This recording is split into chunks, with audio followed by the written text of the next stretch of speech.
이번 시간에는 함수의 연산에 대해 학습합니다. 오늘의 학습 목표를 확인해 보세요. 네, 여러분 반갑습니다. 이번 영상에서는 함수의 연산과 몇 가지 다양한 함수들에 대해서, 함수의 종류에 대해서 알아보도록 하겠습니다.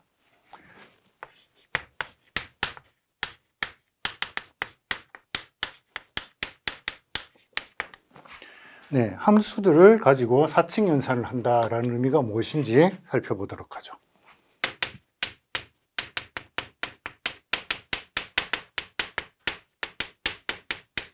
함수의 사칙 연산, 즉 함수를 더하거나 빼거나 곱하거나 나누거나 하는 연산들을 어떻게 하느냐. 네, 그 사칙 연산의 기본 원리는 전별 연산입니다. 포인트 와이즈 프린시플이라고 부르는 원칙입니다. 가령 f가 x1에서부터 y1으로 가는 함수가 있다고 생각하죠. 또 다른 함수 g가 있어서 x2에서부터 y2로 가는 그런 함수가 있습니다. 그럼 이 두 함수 f와 g를 더한다는 게 무슨 뜻일까요? 두 함수를 더하면 그 더해진 결과도 하나의 함수로 표현을 할 수가 있는데요. 그때 두 함수 f와 g의 합은 먼저 정의역이 어딘지 생각해 보도록 하죠. 정의역은 x1, f에 어떤 값을 집어넣을 수 있어야 되고 g에도 어떤 값을 계산할 수 있어야 되니까 f의 정의역 x1하고 g의 정의역 x2, 이 두 정의역에 공통으로 들어가 있는 원소들에 대해서만, 그런 값에 대해서만 두 함수의 합을 계산할 수 있을 겁니다. 그래서 두 정의역의 교집합이 있으면 교집합에 들어있는 원소들에 대해서 이 두 함수의 합을 계산할 수 있게 되겠죠. 그때 그러면 여기에 있는 원소 x가 하나 주어져 있다고 생각하죠. 자, 보통 우리가 함수를 표현할 때 정의역과 공역 사이의 관계를 이렇게 화살표로 쓴다면 거기에 대응되는 원소들은 화살표를 조금 다르게 이렇게 씁니다. 그래서 원소 x가 이 함수에서 어떤 값으로 이동되는지. 네, 여기서 이야기한 전별 연산이라는 게 무슨 의미냐? 그러면 x를 두 함수 f와 g의 합에다가 집어넣으면 얻어지는 값은, 즉 f 더하기 g라는 게 새로운 함수인데요. 이 함수에 x를 집어넣으면 얻어지는 값은 어떻게 계산하느냐? f의 x를 먼저 집어넣고 그리고 g에도 x를 집어넣어서 얻어진 값, 그 값을 다시 더해서 이 두 함수의 합이라는 함수를 정의하겠다는 뜻입니다. 자, 그럴 때 이 공역은 어떻게 변할까요? 공역은 이건 y1이라는 집합, y2라는 집합의 교집합 또는 두 개의 합집합, 무엇이 될지 모릅니다. 그죠? y1에 있는 값이 하나가 얻어졌고 또 y2에 있는 값이 하나가 얻어져서 걔네들을 더하면 그 더한 값은 y1도 아니고 y2도 아니고 엉뚱한 데로 가버릴 수도 있어요. 그래서 그 공역이 어디인지, 어디에 위치할지는 사실 y1, y2를 가지고는 알 수 없습니다. 그냥 일반적으로 실수 r이라고 써버리죠. 그러면 정의역에 속하는, 두 정의역의 교집합에 속하는 원소 하나가 주어져 있으면 그때 대응되는 함수 값은 어쨌든 실수 값일 테니까 이런 대응 관계를 만들 수가 있습니다. 네, 이 전별 연산의 원리는 f와 g의 차 또는 두 함수 f와 g의 곱 또는 두 함수의 목세도, 두 함수를 나눈 목세도 마찬가지로 적용되는데요. 네, 대응 관계는 동일하니까, 정의역과 공역의 관계는 동일하니까 그 함수 관계, 이 부분만 써보도록 하면 f 빼기 g라는 함수, 이 함수에다가 x를 집어넣은 것 어떻게 계산한다고요? 전별 연산이에요. f에다가 x를 집어넣고 g에다가 x를 집어넣어서 얻어진 값을 빼면 됩니다. 두 함수를 곱했다라는 건, 곱해진 함수에다가 x를 집어넣었다라는 건 f에 x를 집어넣어서 얻어진 값하고 g에 x를 집어넣어서 얻어진 값을 먼저 계산한 다음에, 각각 계산한 다음에 곱한 게 되겠죠. 그럼 두 함수를 이렇게 나눴다는 건 어떤 의미인가요? 나눠서 얻어진 함수에 x를 집어넣었다는 뜻은 gx 따로 계산하고 fx를 따로 계산해서 이렇게 나눗셈을 한 것입니다. 물론 이 경우 분모가 0이 되는 경우는 피해야 되겠죠. 이 경우는 정의역에서 제외해 줘야 됩니다. 네, 이어서 합성함수의 개념을 살펴보도록 하겠습니다. f라는 함수는 x에서부터 y로 가고 있어요. 또 다른 함수 g가 있어서 y의 공역, f의 공역인 y에서부터 또 다른 집합 g로 가는 이런 함수가 있다고 생각을 하죠. 그럴 때 이 두 함수를 합성해서 g of f라고 쓴 건 x에서부터 f의 정의역 x에서부터 g의 공역인 g라는 집합까지 한꺼번에 가는 이런 함수를 우리가 두 함수의 합성함수라고 부릅니다. 그럴 때 그럼 f 정의역에 있는 원소 하나가 이동돼서 이 합성함수에 집어넣으면 얻어지는 값이 무엇이냐? 이 값은 f에다가 x를 집어넣어서 얻어진 값. 그러면 f의 공역 y에 와 있겠죠. 그런데 g라는 함수는 거기에 있는 값을 다시 z라는 집합으로 보내줍니다. 그래서 이 값을 다시 g에다 집어넣을 수가 있게 되겠어요. 이렇게 표현된, 이렇게 얻어진 함수를 두 함수의 합성, 컴포지션이라고 부릅니다. 그러니까 대응 관계로 보면 여기 x라는 집합이 있었어요. 그리고 y라는 집합이 있었어요. 이 사이의 대응 관계 f가 어떤 정의역에 있었던 한 점 x를 여기 fx라는 점으로 보내줍니다. 이게 첫 번째 함수 f가 하는 역할이었다면, 이어서 y에서부터 g까지 이걸 연결해주는 함수 g가 있어서 g of f of x 이렇게 표현된 값을 두 함수의 합성이라고 부를 수 있습니다. 이어서 간단한 예제를 하나 살펴보도록 하겠습니다. 가령 fx는 x제곱 마이너스 9분의 6x, gx는 루트 3x 이렇게 주어진 두 함수가 있다고 생각을 하죠. 그럴 때 두 함수의 정의역이 무엇인지, 공역이 무엇인지 따로 제시되어 있지 않습니다. 그럼 우리가 이 함수식으로부터 자연정의역, 즉 이 식이 실수값을 주는 최대의 집합을 찾아야 될 텐데, 유리식인 경우에는 분모가 0이 아니면 상관없습니다. 그러니까 x가 플러스 또는 마이너스 3만 아니면 상관없습니다. gx라는 함수는 루트 안에는 0보다 크거나 같은 값만 들어가야 되니까 x가 0보다 크거나 같은 이런 조건을 가져야지 저 함수를 계산할 수 있습니다. 네, 그럴 때 순서를 좀 바꿔서 f of g, f와 g를 합성한 경우에 그 합성 함수가 어떤 꼴인지, 그리고 그거의 정의역은 무엇인지 한번 살펴보도록 해요.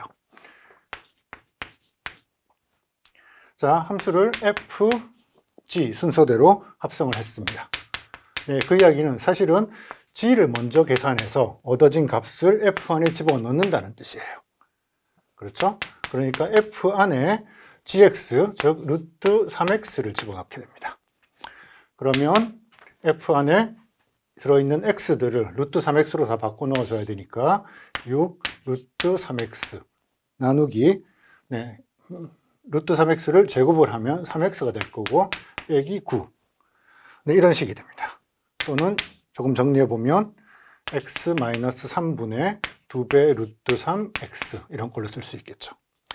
네, 이렇게 만들어진 합성함수의 꼴은 찾았고, 그럼 이 함수가 잘 정의되는 최대의 집합, 즉 자연정의역은 무엇일까요? 자연정의역은 루트를 가지고 있으니까 역시 x가 0보다 크거나 같아야 되고, 분모가 0이 되면 안 되니까 x가 3이 될 수는 없습니다. 그렇죠? 그래서 수직선상에서 보면 0보다는 크거나 같으면서 여기 3은 제외한 구간으로 쓰면 0부터 3까지, 그리고 3부터 무한대까지 가는 이 구간이 자연 정의역이 되겠습니다. 네, 이어서 우리가 앞으로 만나게 될 다양한 함수들의 종류에 대해서 알아보도록 하겠습니다.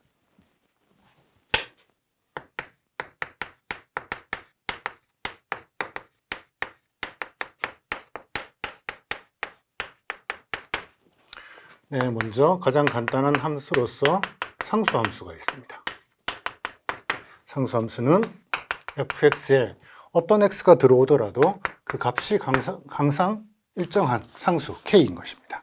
그래프로 그리면 좌표 평면에서 함수 값이 항상 일정한 값을 가지는 이런 수평선 형태를 띠고 있습니다.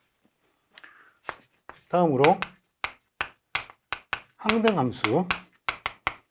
항등함수는 f에 x를 집어넣었더니 그냥 집어넣은 x 값이 그대로 얻어지는 겁니다. 그건 x축, y축으로 만들어진 좌표 평면에서 x좌표와 y좌표가 동일한 그런 점들로서 그래프가 그려지게 되겠죠. 그래서 y와 x와 값이 같은 원점을 지나가고 기울기가 1인 이런 직선꼴의 그래프가 얻어집니다. 네, 이것보다 조금 더 이제 복잡한 함수로서 우리가 다항함수를 생각할 수 있는데요. 네, 폴리노미얼이라고도 부르는 다항함수는 fx가 anx의 n승, an-1, x의 n-1승 이렇게 해서 a1의 x 더하기 a0까지 이렇게 여러 개의 항들의 합으로 표현된 꼴의 함수를 우리가 다항함수라고 부릅니다. 그때 이 다항함수를 구성하고 있는 각각의 항들은 서로 x의 서로 다른 거듭 제곱 꼴들의 항입니다. 가령 여기는 x가 하나도 없는 상수항이고요. 여기는 x가 하나가 들어있는 1차항, 요 바로 앞에는 2차항이 있었겠죠? 네, 이렇게 해서 x가 n번 곱해진 n차항까지 여러 가지 항들이 더해져서 합으로 표현된 함수를 우리가 다항함수라고 부르죠. 네, 여기서 an이 0이면 처음부터 그 항을 쓰지 않았을 테니까 최고차항의 개수는 0이 아니라고 생각을 하고요. 그때 이 최고차항의 개수가 아니라 최고차 항의 거듭 제곱수, 이 n을 우리가 저 다항함수의 차수 또는 디그리라고 표현하겠습니다. 디그리가 1이면 여기까지가 1차 함수, 만약에 항이 하나 더 있어서 최고차항의 차수가 2면은 2차 함수라고 부르죠. 네, 이어서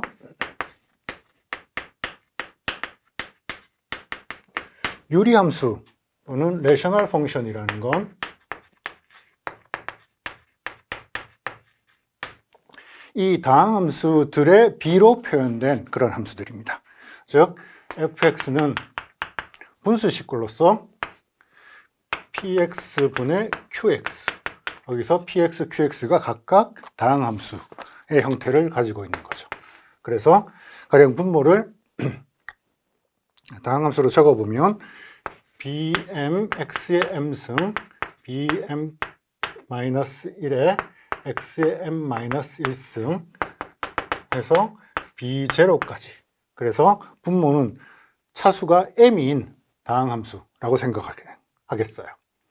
분자는 꼭 차수가 같을 필요가 없죠. 그래서 an의 x의 n승, an-1의 x의 n-1승 해서 a0까지 내려가는 이런 꼴의 다항함수의 비로 표현된 함수를 우리가 유리함수라고 부르겠습니다.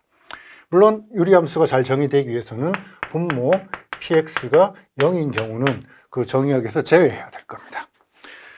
네. 이어서 우리가 이 함수의 개념을 더 확장을 해서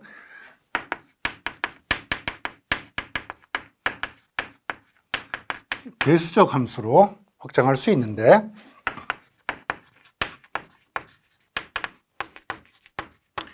대수적 함수 또는 알제브레이크 펑션이라는 건 요 유리함수 다음에 여러분 유리수보다 조금 더 복잡한 수가 뭐죠?